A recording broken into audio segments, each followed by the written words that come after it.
አያምርብኝ ብዘነጋው ታሪኬን ሚካኤል ነው ያስጌጠልኝ ሕይወቴን በፈተና ቀን ደራሽ በጭንቅ ሰዓት አዳይ ለሆነው ለታላቁ መልአክ ቅዱስ ሚካኤል ወርሃዊ በዓል እንኳን በሰላም አደረሳችሁ።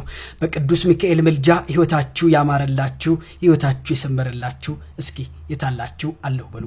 ዛሬ መልአኩ ቅዱስ ገብርኤል በቤቱ እንድንታይ በረከትንም እንድንሰበስብ ተጠርተናል። ለ103 ዓመታት አምላክ ሲመሰገንበት የኖረው ታሪካዊ የገላን ቅዱስ ሚካኤል ቤተክርስቲያን በአሁኑ ሰዓት ከፍተኛ ችግር ውስጥ ይገኛል። የቤተ መቅደሱ ግድግዳዎችና ጣሪያዎች በምስጥ እየተበሉ መሆኑ ቤተክርስቲያኑ አስታውቋል።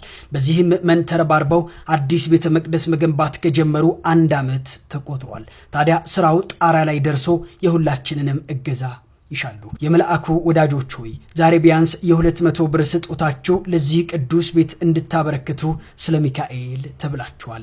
ይህንን ቪዲዮ ሼር በማድረግ ለሌሎች ወዳጆቻችሁ የበረከቱ ተካፋይ እንዲሆኑ ሼር አድርጉላቸው። በጭንቃችሁ የደረሰላችሁን መልአክ ዛሬ ቤቱን በማደስ ታሪክ ስሩልን። ታዲያ ሁላችሁም እስክሪኑ ላይ በሚታየው የገዳሙ የባንክ አካውንት አሻራችሁን አሳርፉ። ቅዱስ ሚካኤል በጭንቃችሁ ሁሉ ይደርስላችሁ።